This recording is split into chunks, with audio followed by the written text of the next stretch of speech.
¿Alcanzan a ver mi pantalla en este momento? Sí, se ve, Marce. Bien. Vamos a hablar un poco de Kant. Hay una parte que es eh, introductoria y luego vamos a entrar un poco en el tema más interesante o más importante, que es el tema de la trama. Previamente me gustaría, creo recordar, Leandro, que vos me habías dicho de que tenía interés para tu proyecto eh, de, eh, de doctorado o de maestría en la UNSAM, perdón, De doctorado. de Sí, sí. doctorado. Contanos un poco cuál es tu interés, en qué lo utilizarías para tratar de ubicarnos nosotros en el tema. Sí, básicamente lo que estoy haciendo yo es el diseño de una computadora de a bordo para nanosatélites. Sí. Y una de las interfaces, que, digamos, de la más importante, si no es la más importante, ahí sería la que vamos a implementar es CAN, porque va a ser la que envíe toda la información almacenada en las memorias externas de la computadora de a bordo, digamos, las va a sacar de ahí y transmitir a tierra prácticamente. Pero por medio de CAN, la computadora de a bordo se comunica con una placa que no es nuestra, ¿no? Sino que la hace Satellogic, y toda esa información que nosotros transmitimos por este bus, que va a ser un bus de topología de bus redundante, eh, ellos se encargan después. Ahí nosotros ya no sabemos más nada, pero esa es la información que nosotros vamos a bajar a tierra. Eh, ¿El CAN fue una elección o fue una imposición? Fue una elección de las dos partes. Bien, ¿y por qué, a ver, y por qué eligieron CAN? Porque sabíamos que era digamos, un protocolo robusto, como ese tipo par diferencial, y no es no es de frecuencia tan elevada. eh, digamos, sé que tiene algunas características, como por ejemplo que no hay colisiones prácticamente de tramas también. Así que ese es el que elegimos, para que no haya pérdidas de información. Bueno, y voy a hacerte un pequeño interrogatorio para ir abriendo un poco el tema. ¿Y por qué no hay colisiones? Lo que pasa es que ahora no recuerdo bien teóricamente cómo es, pero cada uno de los puertos ya eléctricamente sensa si alguna de las, eh, ¿cómo se dicen? Alguna de las partes involucradas en el bus está enviando está enviando información al bus. De esa manera, de esa manera todos los demás se quedan callados. ¿Y qué pasa si dos eh, miran el bus, ven que no hay nada y se largan a transmitir simultáneamente? Ahí hay un tema de prioridades. Sé que hay un bit Correcto, recesivo y dominante. El dominante, que sería exactamente. el cero, en binario, digamos, es el que gana frente al otro. Ahora no sé si, sí, eso básicamente. El otro creo que retrocede, deja de transmitir y... Claro, exactamente. Es decir, que uno en la identificación, ahora lo vamos a ver un poco en detalle, en la identificación se manejan mensajes prioritarios. Correcto, bien, bien. Claro, sí. Eh, ¿Qué versión de CAN van a utilizar? ¿Lo tienen definido? Todavía no tenemos definido eso. Sí, por ahora tenemos hardware nada más, pero no tenemos... de hecho, no sé cuántas versiones hay de CAN. Por lo menos hay tres. Mm, CAN A, CAN B y F. sí. Sí, recuerdo que lo he leído al principio de todo, pero no recuerdo. Es como que ese detalle lo dejé muy atrás, me parece. Bueno. ¿Y qué van a utilizar? ¿Algún microcontrolador? ¿Van a usar una FPGA o algún otro dispositivo? Microcontrolador. ¿Lo tienen definido ya? Sí, sí. Eso sí fue por imposición, digamos, de Satellogic. No, no es que Era lo elegimos nosotros. el que me habías dicho vos que tenías el kit, El, Her- el kit se llama Hercules Safety MCU. Así se llama. que es un Cortex. Cortex R. Claro, está bien, está bien. Ujú. Ok. Bueno, los Cortex R tienen implementada una solución de CAN y que es programable. Mm. Bien, bueno, ahora le incorporamos a Juan Carlos en todo este tema, pero era solamente para tener una idea del interés tuyo hacia dónde estaba orientado. Gracias. Bien, bien. Bueno, empecemos con ¿qué es CAN? CAN es una red cableada diferencial, como bien dijo Leandro, y que equivale en el cuerpo humano a lo que serían los nervios, el sistema nervioso. Por CAN van a circular informaciones, van a circular datos y va a circular información de control también. Fue creada en 1986 por Bosch. Bosch es una empresa que se dedicó a la parte automovilística desde siempre. Desde hace muchísimos años hacía las bobinas de encendido de alta tensión para los automóviles, hacía bujías también. La verdad que no sé si ahora la sigue haciendo, pero se caracterizó por ser muy innovador en ciertos aspectos. Fue la primera empresa que hizo un encendido electrónico para el automóvil, porque hasta esa época, y estoy hablando de 25 años atrás más o menos, los automóviles tenían unos platinos, que era simplemente un contacto que se abría y se cerraba en forma mecánica y producía el corte de corriente en un inductor, y ustedes recuerdan que la tensión inducida es L derivada de la corriente respecto del tiempo, entonces al haber una variación brusca de corriente, se producía una chispa. Y eso requería una sincronización importante. Bosch fue la primera empresa que incorporó encendido electrónico, reemplazando el platino por un transistor, y que permitía, los primeros intentos se los llamaba salva platino, porque lo que hacía el platino, en lugar de interrumpir una corriente importante del orden de los amperes, pasaba a, dicho en forma muy simple, manejar la corriente de base de un transistor.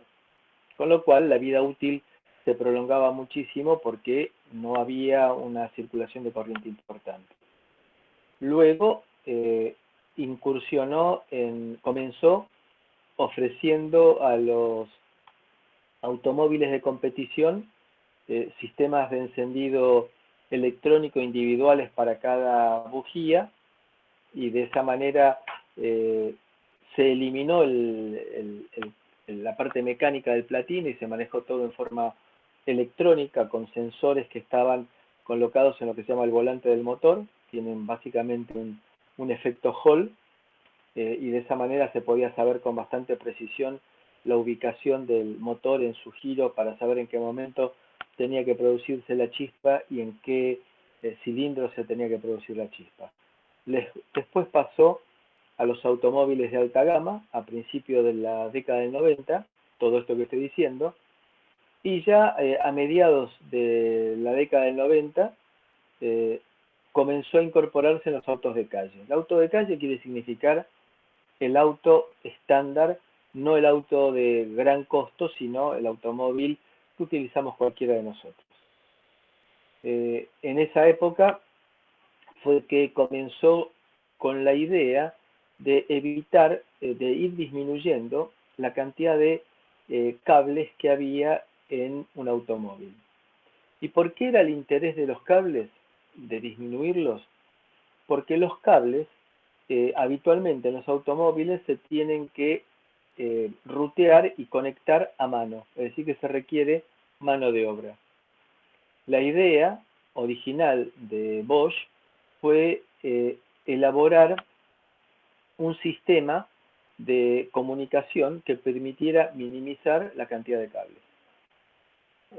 Creó un sistema de 2 cables y que después terminó inclusive elaborando una versión más económica de simplemente un cable. Todo esto fue siendo reelaborado con el paso del tiempo y de esta manera se logró todo un conjunto de normas que fueron en distintas instancias aprobadas por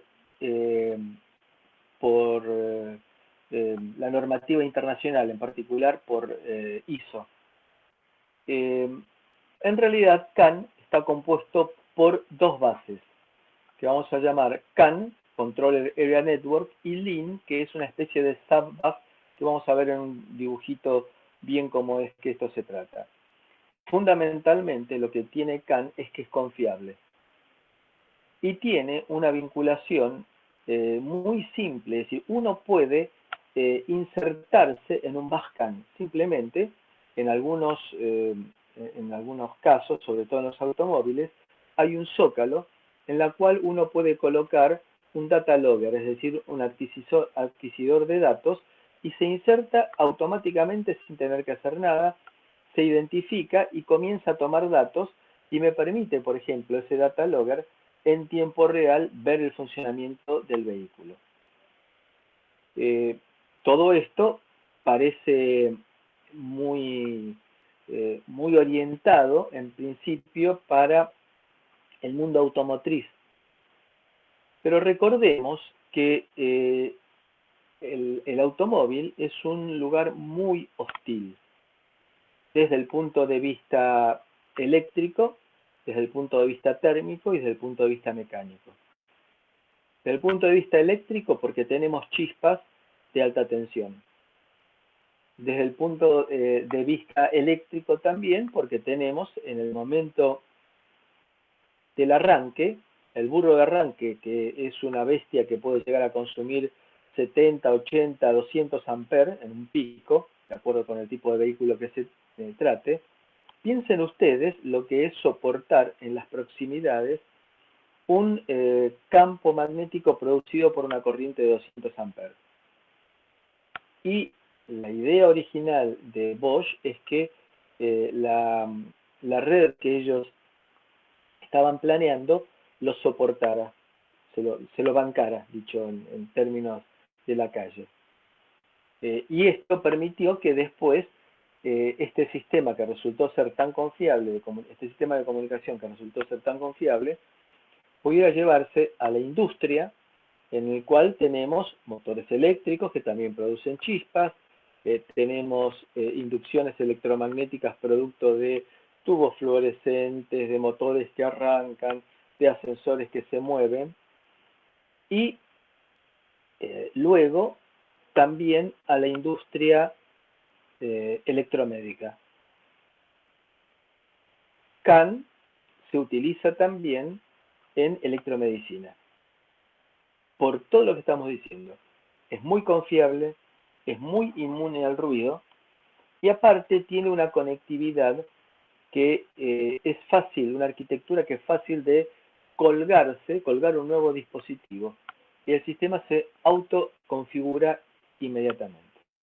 Entonces, la versión que originariamente se conoció fue el CAN 2.0, del cual hay 2 variantes, CAN A y CAN B, y luego tenemos también CAN FD, que es la que apareció en el año 2014 para alta velocidad.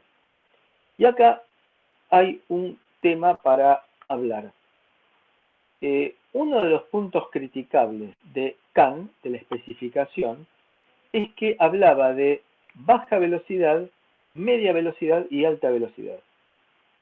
Y todos sabemos que esos conceptos para un ingeniero deberían ser inaceptables. Porque, ¿qué es baja velocidad? ¿Qué es alta velocidad? ¿Dónde está la frontera para meter media velocidad ahí. Y eso dio lugar a que aparecieran una serie de interpretaciones posteriores, como por ejemplo OpenCAN, que es una variante que trata de implementar, rellenar los huecos que dejó la especificación. Características eléctricas interesantes es colector abierto, es decir, o open drain, como para que uno pueda llegar a manejar fácilmente, forzar ceros, por ejemplo, al trabajar con open drain. Al tener un montón de transistores conectados en paralelo, basta que conduzca uno para que todos se encuentren con un cero. La idea entonces era reemplazar este tipo de cablería que teníamos acá. Electronic Control Unit es la palabra EQ, la abreviatura EQ, que teníamos dispositivos de entrada-salida y fíjense que el cablerío era realmente un despelote. Y la idea que surgió con CAN es que tenemos una Electronic Control Unit y que tenemos a través de un bus pensado para tirar dos cables solamente, una simplificación muy importante, agregándole seguridad a todo el sistema. Entonces, si nosotros tenemos un nodo que quiere hablar, lo que hacemos es preparar los datos y enviar los datos sobre este bus que es diferencial. Desde el punto de vista eléctrico, ustedes se van a encontrar que muchas presentaciones, muchos documentos hablan de que CAN tiene similitudes con I²C y SPI. Tiene sobre todo con I²C en el sentido de la forma en la cual se marca de alguna manera el inicio y se marca el fin. Entonces, esta comunicación que se envía a través de este bus va para cualquiera la puede leer. Entonces, este nodo al cual iba dirigida la comunicación, porque este paquete de datos que estamos acá iba dirigido al nodo 2, recibe datos, verifica datos, es decir, verifica si estaban dirigidos hacia él o no, y acepta los datos, porque estaban dirigidos a él. Este otro nodo también recibe los datos, chequea los datos, se da cuenta que no son para él y los ignora. Con lo cual, las comunicaciones en CAN son de lo que se llama el tipo broadcast. Va para que lo lea todo el mundo. Y cada uno identificará si es para él o no es para él. La estructura está pensada para trabajar en un lugar tan inhóspito como es un automóvil moderno, en el cual el diseño indudablemente tuvo que haber sido hecho por computadora, por los espacios y por la forma que se amoldan, y el poco espacio que queda para cableado. Aquí no puede haber manojos de cable por el diámetro y no puede haber tampoco cablerío suelto. Con lo cual, si nosotros pensamos, y vamos a ver ahora un gráfico, la cantidad de transductores que tiene este motor y la cantidad de mediciones que se tienen que hacer sobre ese motor, entendemos el porqué de CAN. Me estoy ahorrando un montón de cables que se pueden llegar a calentar y de esta manera lo que logramos es eliminar por completo la parte analógica en un automóvil. Desde el principio, desde el levantavidrios, desde la puerta abierta, es información digital. Con lo cual tenemos que la inmunidad a la parte térmica, que es uno de los temas funcionales. Ustedes recuerdan que yo había dicho que tenía muy buena inmunidad eléctrica, CAN, que tenía también muy buena respuesta, muy buena insensibilidad a las variaciones de temperatura, a la parte térmica, y también a la parte mecánica. Es decir, por el hecho de no tener partes móviles, CAN es resistente a las vibraciones y también a la parte térmica, porque pensemos que un automóvil en invierno puede llegar a arrancar con 20 grados bajo cero, y cuando está en pleno verano, en el medio del desierto, en el motor, en la zona del motor, podemos tener temperaturas de 70, 80 grados perfectamente. Este es un tipo de EQ, es decir, evidentemente es un dispositivo bien resistente, bien pensado para aguantarse martillazos. Fíjense ustedes que está encapsulado en metal resistente como para que no pueda ser agredido ni por líquidos ni por la parte mecánica. La arquitectura, esta es la arquitectura histórica que había, una parte central y un conjunto de periféricos. Esto sería una vieja computadora que teníamos una unidad central única y después terminales. Y eso fue derivando con la aparición del automóvil y la parte de electricidad del automóvil de la década del 60, 70, que era realmente muy complicado porque cada unidad se tenía que empezar a comunicar con todas las que tuviera adyacentes. Entonces, la idea que nosotros tenemos es la comunicación peer-to-peer, entre pares. Cualquiera se puede comunicar con cualquiera, lo cual daba lugar a un tema de cablerío bastante importante, como vemos en la figura de la derecha. CAN y LIN. Bueno, CAN es la comunicación entre nodos trascendentes, por ejemplo, el módulo puertas, el módulo climatización, el módulo calefacción del asiento, el módulo radio, el módulo comunicación inalámbrica hacia el exterior y así sucesivamente. CAN entonces es el bus principal. Es diferencial, 2 cables y permite CAN básico transmitir 1 megabit por segundo. LIN es un subbus y ahora en otro dibujito vamos a ver un poco más claro esto de subbus. Es single-ended, es decir, no es diferencial, es single-ended, de un solo cable, 20 kilobits por segundo. Entonces, del módulo este de calefacción del asiento, va por un lado a un calefactor y por otro lado a un motorcito. Esto requiere tiene muchos menos requerimientos que el CAN principal que estamos aquí conectando. Es decir, que es el concepto de subbus, velocidad menor, y si llega a fallar no es tan grave. De cualquier manera, LIN tiene una confiabilidad similar a CAN. En el módulo de la puerta vamos a tener un submódulo que está conectado a través de LIN, que se encarga de la cerradura, otro de manejar el espejito y otro de manejar la ventana. Y así, para la parte de climatización también, del calefactor y el motor del compresor del equipo de aire acondicionado, nos aparece entonces LIN como subbus de CAN. Nos vamos a concentrar en CAN. Por ejemplo, esto es un auto de calle actual. ¿Qué módulos tenemos?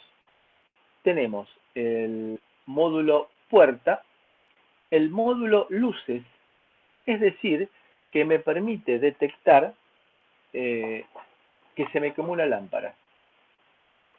Lo cual yo tengo una experiencia notable de lo que fue esto, en un auto bastante viejo, pero que traía esta indicación. Estábamos viajando con toda la familia por ruta entrando a Córdoba, y unos 500 metros antes del cruce de Buenos Aires a Córdoba, se me enciende en el tablero del auto una lucecita que me indicaba de que se había quemado una lamparita. Tuve la precaución de parar y, como llevaba repuesto, cambiar la lamparita esa. Cuando llegamos al cruce, nos paró la policía y nos revisó absolutamente todo el auto. Es decir, que si estuviera la lamparita quemada, hubiera sido un dolor de cabeza. ¿Qué más tenemos? Tenemos los módulos vinculados con las luces, dijimos, para detectar cuando las luces, alguna de las lámparas se ha quemado. Tenemos el parabrisas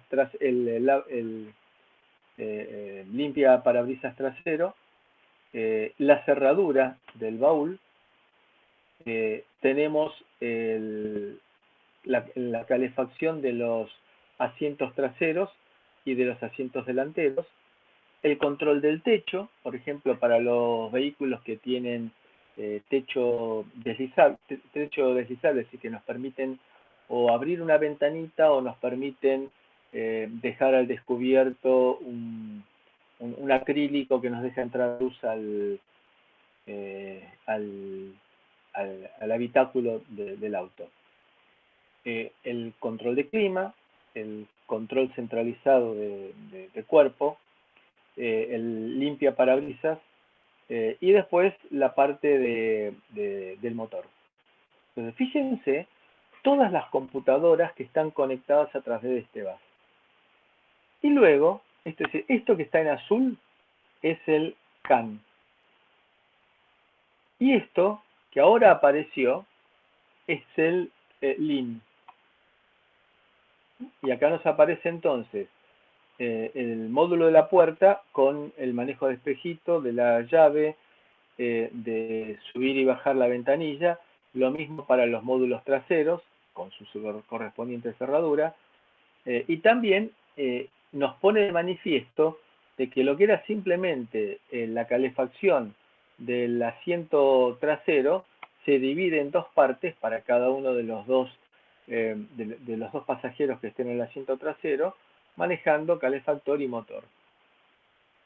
De todo, y después acá nos aparece en el caso de las luces, la mayor parte de los autos actuales tienen la posibilidad de mover desde el interior la forma en la cual están orientadas las luces del vehículo para que si está más cargado uno las pueda bajar y si está más descargado las pueda subir. Y de esta manera vemos que evidentemente la idea del CAN bus se dio por la complejidad que estaba teniendo un vehículo común de calle. Si pensábamos que todo esto se tendría que conectar en forma centralizada por cables tradicionales a un conjunto de controladores que se encargaran de manejar todo esto. Se probó en los automóviles, anduvo bien, y entonces se empezó a diseminar en la industria en general, se llevó a la electromedicina y también, según recién estábamos charlando, se llevó a la actividad aeroespacial. El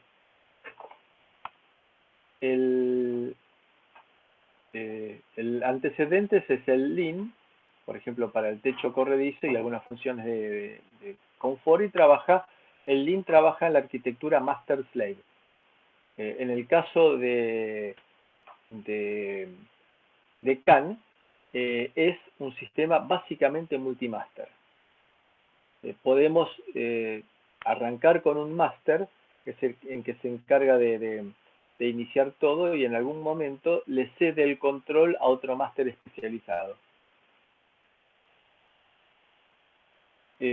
CAN en sus clases A y B trabaja con par retorcido, es de bajo costo, con múltiples máster. Permite trabajar hasta 1 megabit por segundo. Mientras que LIN también es de bajo costo, baja velocidad de comunicación, estructura master-slave y single wire, es decir, un solo cable. Velocidad típica 10 kilobits por segundo. Bueno, y los demás han caído en desuso. FlexRay tuvo bastante uso en los comienzos, compitió con CAN, pero por la presión y por la importancia que tenía Bosch en el mercado automotriz, desapareció, o tiene muy poca injerencia en la práctica.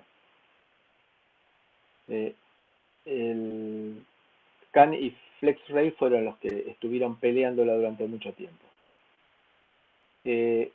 CAN 2A es conocido como el Basic o Standard CAN, que trabaja con mensajes de 11 bits y que es una norma ISO que fue adoptada como una norma ISO 11519, y después la otra opción es 2B, que se la conoce como Full CAN o CAN de trama extendida, en el cual la parte de identificación tiene 29 bits.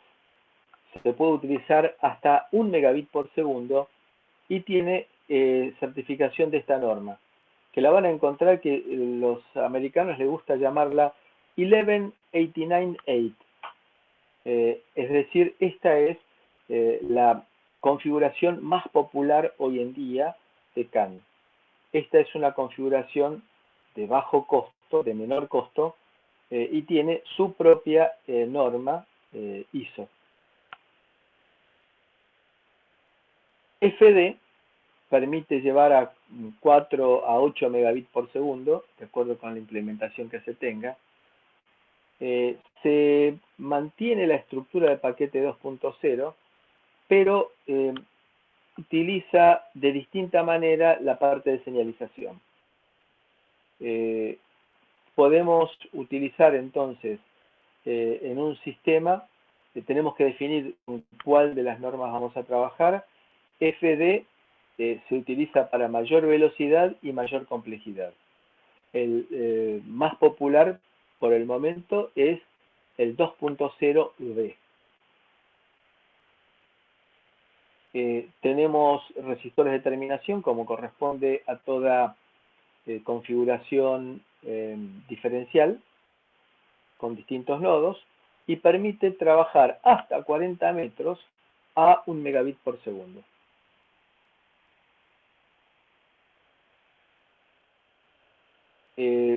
Las salidas son de tipo colector abierto o Open Drain, o drain abierto, para poder conectar en paralelo los dispositivos y también para poder verificar las colisiones, como decía Leandro al principio. Es decir, ¿qué pasa si yo tengo dos dispositivos que entran a transmitir exactamente en el mismo momento? Entonces, se supone que yo escribo y leo lo que escribí. Si lo que escribí es lo que leo, significa que no tengo ningún competidor, que escribí y leo y está todo bien. Ahora, si escribo una cosa y leo otra, quiere significar que me superpuse con alguien y de esa manera se rompió mi estructura, lo que yo estaba poniendo. Hay un bit que es un bit que se llama dominante, que solamente aquellos que tengan mayor prioridad, aquellas EQs que tengan mayor prioridad, podrán poner ese bit dominante en 0. Con lo cual, supónganse que entra un dominante con un no dominante. Entonces, el no dominante escribe ese... No dominante significa de baja prioridad. Dominante significa alta prioridad. El dispositivo de baja prioridad escribe, y cuando llega a ese bit que es identificatorio para ver si alguien más, si alguien de mayor prioridad está tratando de transmitir, detecta que él puso un 1 porque no tenía prioridad, no tenía atributos para colocar un 0, pero sin embargo, cuando va y lee, se encuentra un 0. Significa de que alguien de mayor prioridad estaba tratando de escribir, con lo cual automáticamente se retira. Y entre un 1 y un 0, al tener una configuración de colector abierto o de Open Drain más precisamente, entre un 1 y un 0 tiene prioridad sin lugar a dudas el 0. ¿Está claro hasta aquí? ¿Alguna pregunta? Por acá se entiende, sí. Bien. Los mensajes son de tipo broadcast, dijimos, y no es posible, está mal escrito acá, se me chispoteó. enviar un mensaje solo entre dos nodos. Un mensaje llega a todos los nodos. Cada nodo va a filtrar, vamos a corregirlo para que nos quede ya.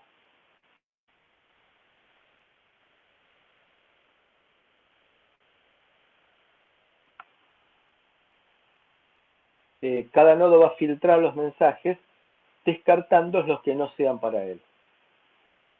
El bus utiliza non-return to zero. ¿Esto qué significa? Significa que un cambio, por ejemplo, aquí tenemos un cambio, está representado por medio de un cero. ¿Qué pasa si nosotros tenemos un conjunto de ceros continuos? Significa, más claramente aquí, significa de que el sistema se puede desincronizar cuando tengamos un conjunto de ceros continuos.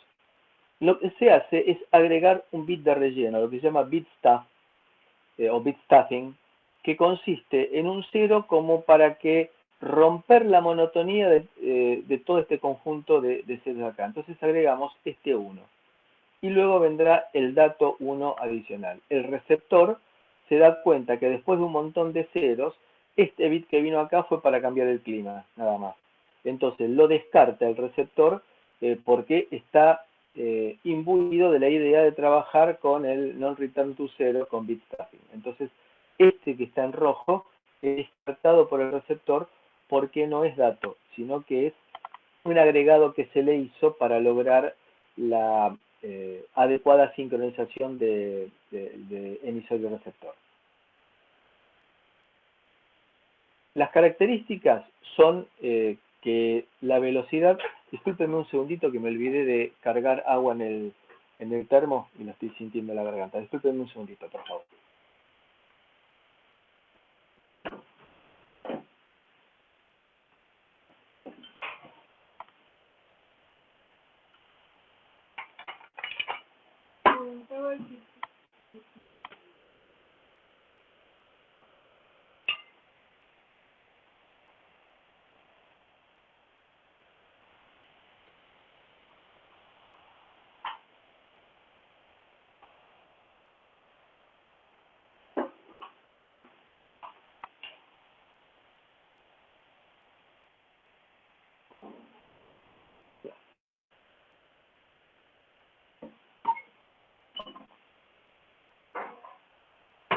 Y ahora sí, ya tengo la garganta lubricada.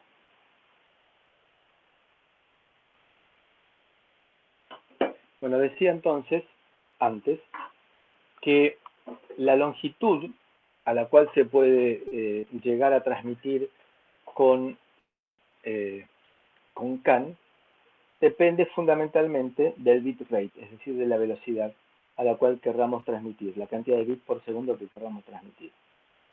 Con 1 megabit por segundo hasta 40 metros. Sí. Me quedé ahí con el tema del bit ese de stuff. Sí. Eso sería como una sincronización que está implícita en el bus de datos, digamos, ¿no? Cada tanto se envía. Claro, exacto. Es decir, cuando tengo demasiado tiempo en cero, se le va a agregar, el transmisor va a agregar un bit adicional. Equivalente, veámoslo desde el punto de la comunicación asincrónica. ¿Para qué yo tenía el bit de parada en la comunicación asincrónica? Era para garantizar después de tener un flanco decreciente para tener un nuevo bit de arranque. Más o menos ese es el concepto del bit stuffing. Es buscar la forma en la cual se recupere la sincronización entre emisor y receptor después de que esté mucho tiempo en el estado cero la comunicación. Perfecto. Sería como que en un espaciado de lo que serían 5 bits, mete siempre un stuff bit. Algo así. Exactamente. Después de leer... Sí. Y es algo que tanto emisor como receptor conocen y por lo tanto el receptor lo descarta. Ok, bien. Bien. la comunicación dijimos que es parecida a I cuadrado C. Vamos a ver un poquito en detalle. Este es un paquete de datos. Este paquete de datos está dividido en 8 secciones. El primero sería el inicio de paquete. ¿Se acuerdan cómo era en el caso de USB? Que tenía un start of packet. Y acá también tengo un fin de paquete. La parte realmente trascendente es la parte que sería esta parte de control. Estamos acá hablando de CAN 2.0b, en el cual tenemos 29 bits en este campo. Es decir, realmente importante es este campo, que es el campo de direccionamiento, este campo, que es el campo de control barra estado, estos 6 bits, y después los datos propiamente dichos. El resto son accesorios que se necesitan para garantizar la identidad de los datos. Veamos qué es cada una de estas cosas. A ver, el principio de todos tenemos el identificador de inicio de trama, que sería este de aquí. Luego tenemos un campo de identificación, que serían estos 29 bits que vemos aquí, en los cuales va la parte de direccionamiento del receptor, un campo de comando y control, que sería esta parte de aquí. Luego tenemos el campo de comando y control son estos 6 bits de aquí. La parte de datos sería la que aparece en los 64, los 8 bytes como máximo. Después un campo de control de la validez, que significa básicamente este campo es un CRC 16, que verifica la integridad de los datos. Luego un campo de acknowledge de estos 2 bits, que dice anduvo bien todo lo que que generé aquí, está bien. Y por último un campo de fin de trama, que sería estos 7 bits de aquí. Y luego vendría la separación con la trama siguiente. Acá nos aparece un bit que es significativo. Vamos a ver.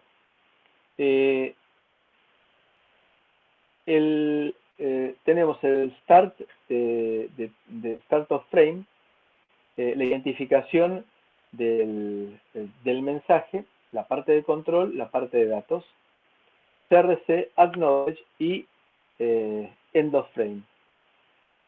Entonces la parte de datos dijimos nosotros que es de 0 a 8 bytes.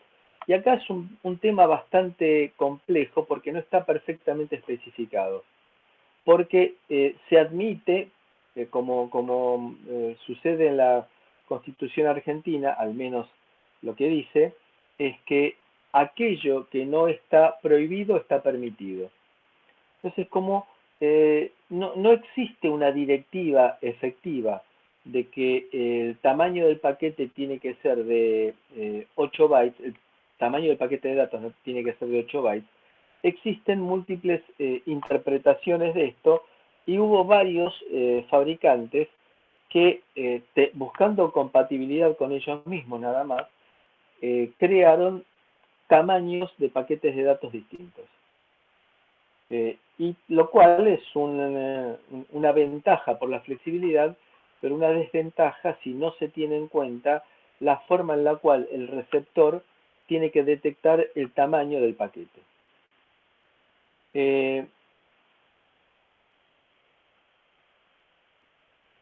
Entonces, el bit este que habíamos dicho acá era el bit que nos garantiza a nosotros el manejo del bus, el manejo jerárquico del bus. Entonces, el inicio de trama es un bit dominante que consiste, el bus está libre en el estado alto, y luego aparece el inicio de trama, que es un bit en 0. Al estar en 0, tiene prioridad sobre cualquier cosa que esté pasando en ese momento. Por supuesto que antes de escribir, la EQ, es decir, la Electronic Control Unit, va a verificar el estado del bus. Si está libre, se pone a escribir. Nada impide que 2 unidades o más se hayan puesto a leer en este momento y cuando detectaron que estaban libres se ponen a escribir. Luego tendremos entonces que buscar la forma en la cual sepan que alguna se tiene que retirar de esa escritura. El relleno en la emisión era el bit stuff, que era el que estábamos marcando acá en gris, y el receptor lo que hace es entonces eliminarlo. Sabe que después de 5 bits en 0 se le agrega un bit en 1 para buscar la sincronización, para que no se pierda la sincronización entre emisor y receptor. Si es demasiado el tiempo que está en 0 el emisor, el receptor se podría llegar a desincronizar. Entonces, cada 5 bits en 0 se envía un bit en 1, que sería el bit de stuff, y que ese se evita. Análogamente pasa lo mismo con el estado lógico 1. Si está demasiado tiempo en 1, se desengancha, se podría desenganchar el receptor y por lo tanto se agrega un bit de stuff, que sería en este caso un 0, aquí, sería un 0, y que el receptor lo que hace es descartarlo porque sabe que ese es el bit de stuff. ¿Ahora quedó un poco más claro, Leandro? Sí, sí, quedó más claro. Con los unos también. Bien, bien. Bien.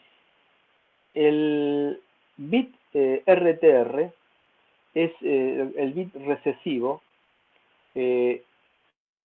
o dominante. ¿Qué significa eso? Que si tenemos nosotros la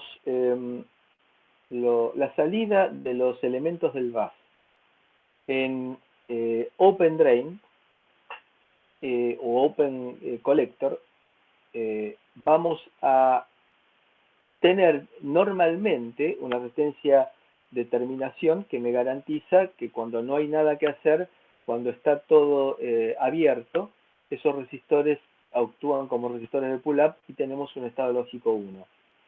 Si algún dispositivo escribe un 0, manda ese 0.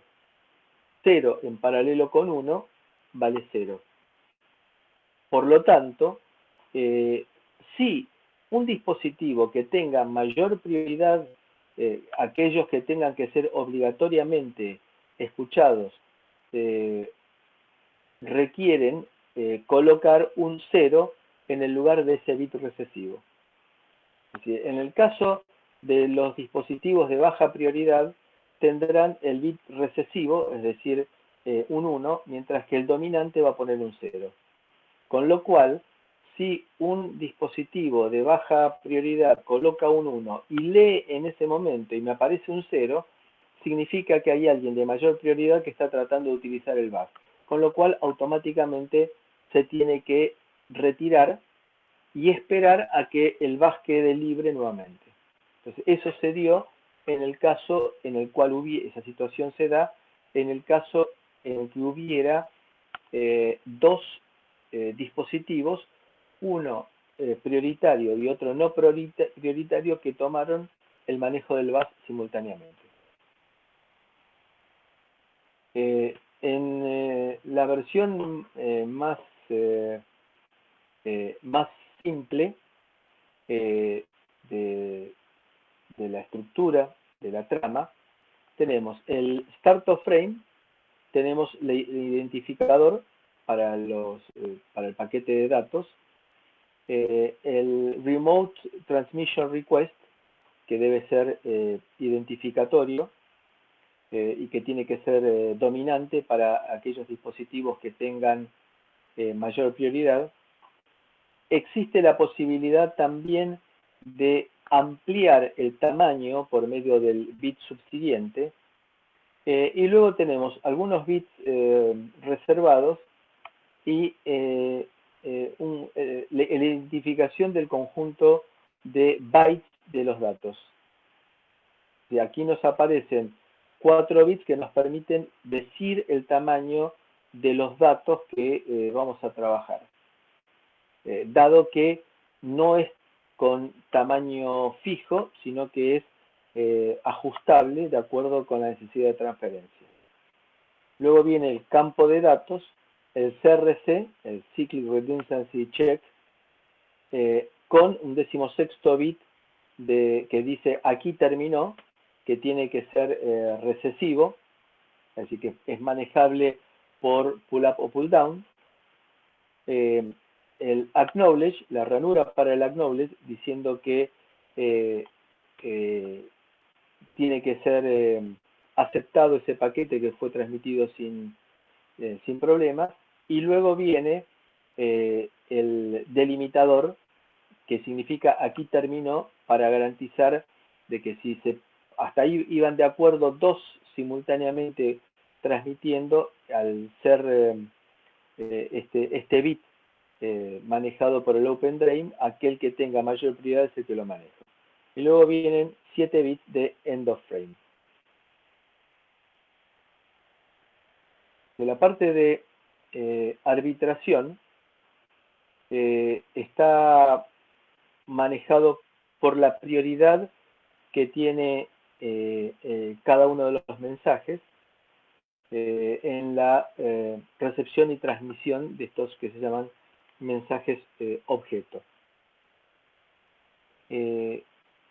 No, bueno, acá ya vamos a estar entrando demasiado en el detalle, que va a depender, no es significativo, va a depender de cómo es que nosotros estemos encarando la comunicación, de acuerdo con la versión de CAN que vayamos a interpretar. Pero fundamentalmente la identificación del mensaje en este caso es de la de 29 bits, es decir, para marcar que es una trama extendida, mientras que si es de la de 11 bits, en ese caso el campo identificador va a estar marcando una standard frame, es decir, de tamaño menor, y también marcando cuál es la dirección del mensaje.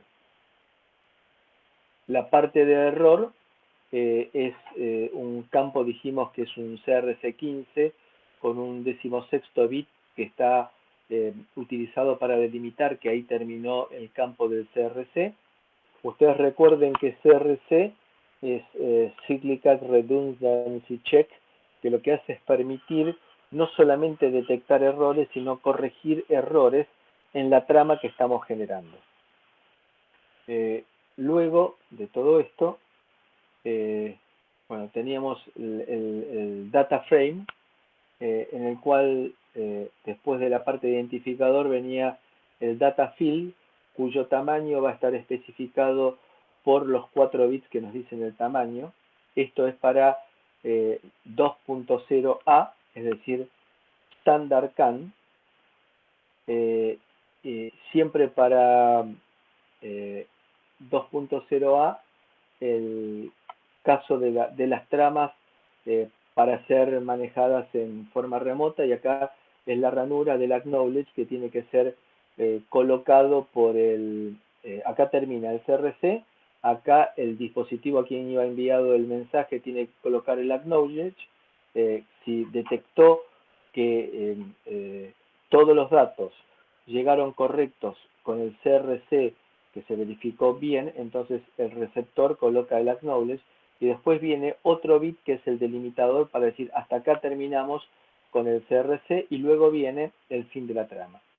Entonces, arrancamos con start of bit, como si fuera una comunicación sincrónica tradicional, identificación que va el destino y todas las características del bit dominante para el caso de que se trate de un dispositivo de alta prioridad, la cantidad de bytes que vamos a transmitir, el RTR, luego viene el inicio de la parte de datos o de control, según lo que se esté enviando, si es un paquete de datos, una directiva, el CRC, el receptor tiene que, una vez que detectó el final del CRC por medio de este bit, colocar su acknowledge y luego el final el delimitador del final del acknowledge con el fin de la trama.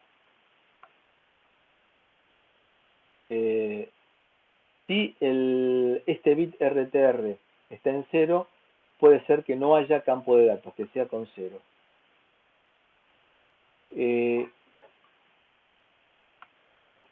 En resumen, de acuerdo con la versión, la selección de la versión de CAN que yo quiero utilizar va a depender fundamentalmente de la aplicación. Implementar una versión 2.0a es más fácil y más barata que cualquiera de las otras, pero es más fácil y más barata porque los requerimientos en cuanto a velocidad y tamaño de los datos son menores. Se mantiene la concepción a través de los transceptores de que la confiabilidad de la información es la que está ordenada por la norma ISO que fue implementada, pero menor velocidad es menor costo. La 2.0 con 1 megabit por 2.0B con 1 megabit por segundo tiene mayor tamaño de identificador, mayor cantidad de cosas se pueden llegar a definir en ese identificador y también nos va a obligar entonces a tener un CRC más exigente en el aspecto de velocidad, porque no se olviden que el CRC se tiene que verificar por hardware. Y mientras que el FD, que es el más reciente, permite trabajar a 8 megabits por segundo. Tengo que fijarme entonces qué es lo que quiero hacer, cuál de las versiones voy a decidir utilizar y voy a ver cómo es que lo tengo que implementar en ese caso en particular. Bien. Marcelo, Sí. ¿el 2.0a no llega a 1 mega? No llega a 1 mega. Es 250 kilobits por segundo. Claro, lo que pasa es que, claro, si yo quiero llegar a 1 mega y no quiero tanto campo, digamos, de direcciones, no quiero 29 bits en el campo de identificador. Quisiera 11, no podría reducir ese campo, ¿no? Sí, a ver, 200 kilobits, 250 kilobits por segundo es a plena distancia, es decir, trabajando a 40 metros. En el caso de un satélite, yo creo que podrías llegar a trabajar a 1 megabit por segundo, porque vas a estar trabajando con distancias de centímetros. Claro. Pero igual los 29 bits, claro, sí, pero los 29 bits de eso ya no me salvo, ¿no? Sí, a ver, vamos para atrás. Sí. Vos me estás diciendo, si 2.0 A está especificada para 250 kilobits por segundo, la respuesta es sí, pero 250 kilobits por segundo a 40 metros. Claro, A ver, sí. te lo planteo de otra manera. Traigamos por un momento una hoja de datos de TTL. TTL me dice que la corriente para el estado lógico de salida, para el estado lógico 0, es de 16 mA. Pregunto, ¿puedo conectarle dos LEDs que me van a consumir típicamente un LED? Tomo una corriente, o para que se vea bien un LED común, 10 mA. ¿Puedo conectarle dos LEDs a una salida de una compuerta TTL común?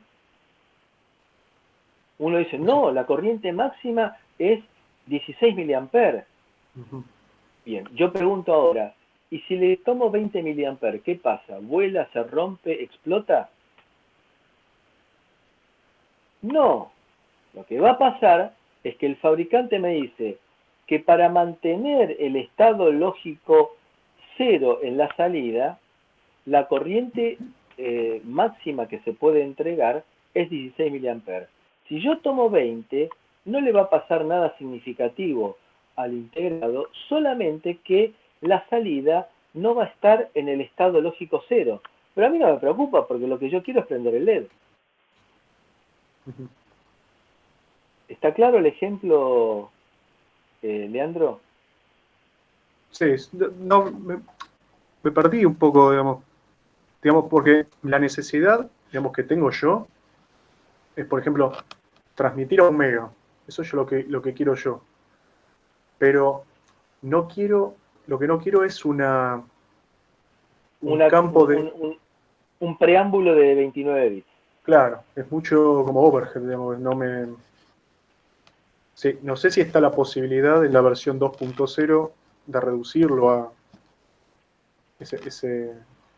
11 bits, digamos, como En la sería la, 2.0b son 29 bits. claro.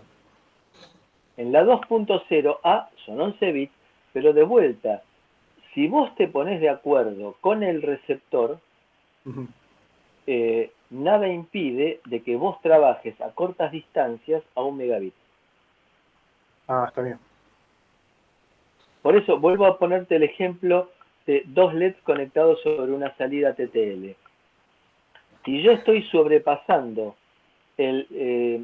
lo que me dice la hoja de datos de corriente máxima para salida TTL, y me fijo al costadito, me dice corriente máxima manteniendo el nivel de salida que corresponde a un cero lógico TTL. Entonces, la salida para el nivel lógico TTL es 0,4 volts. Entonces, si yo le hago circular 20 mA en lugar de 16 mA, en lugar de 0,4 volts tendré, por ejemplo, 0,6 volts de caída. ¿Le va a pasar algo a la compuerta? No. Lo que va a pasar es que la salida no va a estar en el estado lógico 0, pero cosa que a mí no me preocupa, porque lo que yo quiero es prender el LED, no conectarle otra compuerta después. Ah, ok. Mí, No había entendido la analogía, ¿verdad? Ahora me queda más claro. es decir, no estoy diciendo que se vaya a romper algo, sino Claro, que estoy diciendo que no es lo que está especificado, pero no es lo que está especificado para una distancia de 40 metros. claro, sí, sí. No, ahí son centímetros, está uno pegado al. No le pasaría nada. Pero de vuelta, se tienen que poner de acuerdo todos, ¿eh? Claro.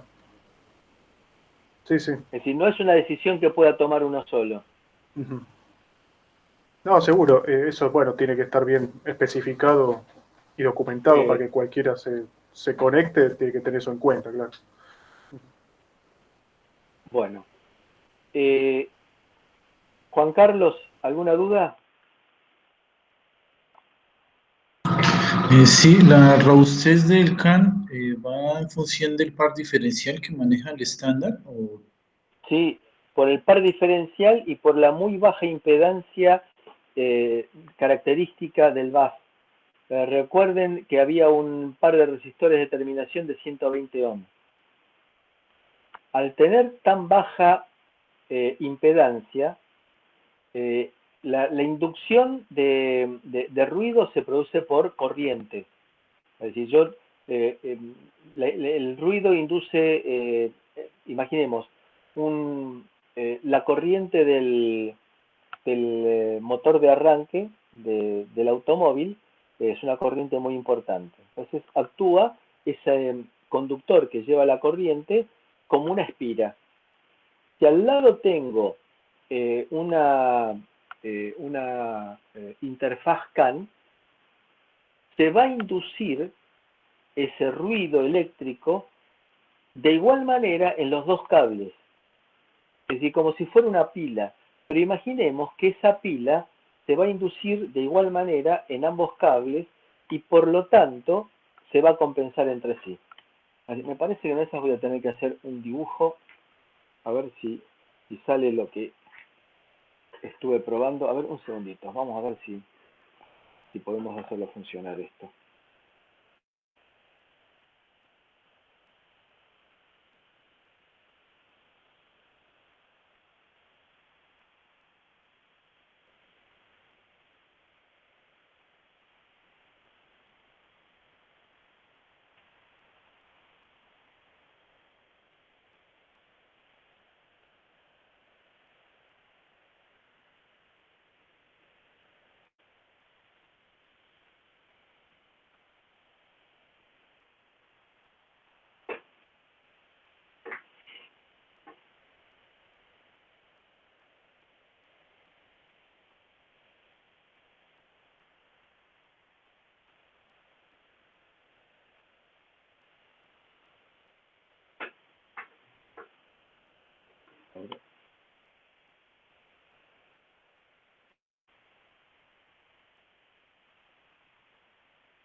Bien, vamos a ver si...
Bueno,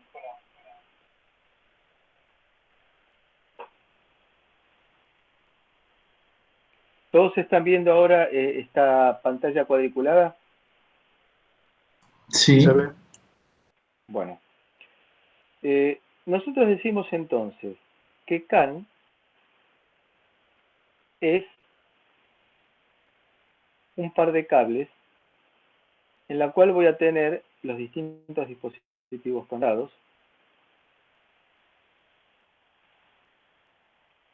¿Sí? Entonces, imaginemos nosotros que acá tenemos, este es el cable que va al burro de arranque. Por acá tenemos una bruta corriente de 60, 70, 100 amperes que circula. Esto va a inducir esto sería la red CAN,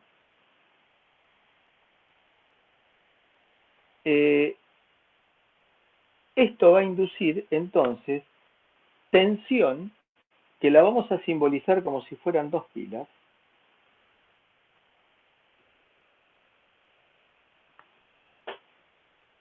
en la red. Fíjense que las dos pilas que se han inducido por ser un par diferencial están opuestas entre sí, es decir, que se cancelan. Si es un par bien trenzado, la tensión de ambas pilas va a ser idéntica y por lo tanto se va a cancelar el efecto de estas dos pilas y que las dos pilas entre sí, estas dos pilas entre sí se cancelan y por lo tanto no producen ningún ruido, ningún efecto. Por otro lado, el hecho de tener resistores de 120 ohms no, se me salió mal, 120 ohms, hace que la tensión que me produce el acoplamiento, porque esto entre el cable de alimentación del burro de arranque y la red CAN, todo ocurre como si se comportaran como un transformador, es decir, como dos inductores que están acoplados magnéticamente entre sí. Al tener una resistencia tan baja, la corriente que se induzca en el secundario de este transformador, que sería nuestra red CAN, produce una caída muy pequeña sobre los 120 ohms. Por lo tanto, todo este sistema, por todas estas características que estamos diciendo, se comporta como un sistema muy inmune al ruido.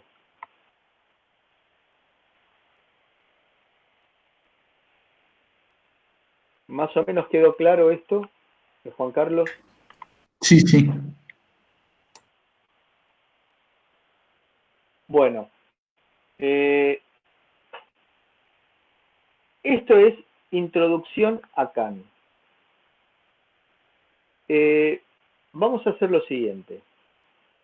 Ahora viene el trabajo de ustedes. Yo les voy a enviar inmediatamente un